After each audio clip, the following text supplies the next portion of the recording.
En ma qualité de président du SDEA, je suis particulièrement heureux et fier de pouvoir, en ce 15 novembre 2023, signer la charte d'engagement ville et territoire sans perturbateurs endocriniens en qualité de distributeur d'eau, mais peut-être encore davantage parce que nous sommes un distributeur d'eau dit intégré. Nous gérons la ressource de diverses façons, à la fois dans sa dimension eau, distribution, eau assainie, mais également une préoccupation sur les eaux de surface et sur les eaux souterraines.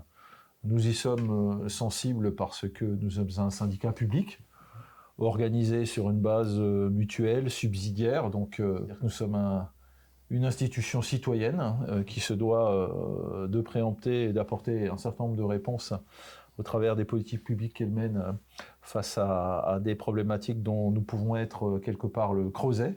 On regarde la problématique qui nous réunit aujourd'hui, c'est que l'eau est à la fois le réceptacle et le vecteur de ces perturbateurs endocriniens. Il y a évidemment la responsabilité qui est la nôtre, face à nos concitoyens, face à nos usagers, de faire un maximum pour que l'eau distribuée soit une eau de qualité, qu'elle soit en particulier une eau de qualité qui dépasse très largement les standards tels qu'ils sont à ce jour fixés. Je crois qu'on va être le premier très gros distributeur d'eau à s'engager dans cette démarche.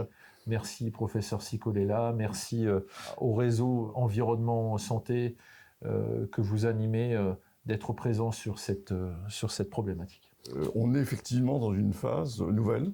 On a lancé cette charte en 2017, mais le point de départ, c'est la création du réseau d'ailleurs. Le réseau est créé pour promouvoir la santé environnementale. Comme exemple, on prend les perturbateurs endocriniens. Voilà. Le mot ne dit pas grand-chose à la quasi-totalité de la population à l'époque. On dit voilà, le plastique qui sert au biberon, c'est une hormone de synthèse, c'est du bisphénol. Et quand on interroge les gens, c'est le dernier sondage en 2022, qu'est-ce qui symbolise le plus pour vous, effectivement, l'affaire des perturbateurs endocriniens? Les gens, 14 ans après, quand même, ils disent c'est les biberons. Parce qu'on a compris une grande partie des causes des grandes maladies chroniques. C'est des causes sur lesquelles on peut agir.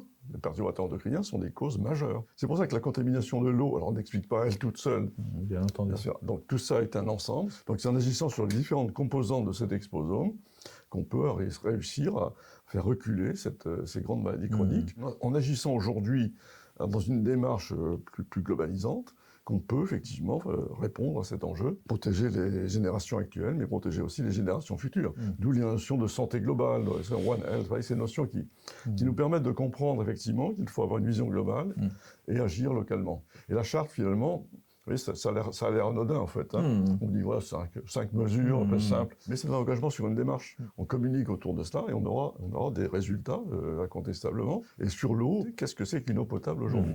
Il y a un siècle, on savait, la pollution bactériologique en fait. Aujourd'hui, compte tenu de cette pollution chimique qui est relativement nouvelle, vous voyez, on produisait 1 million de tonnes de substances chimiques en 1930.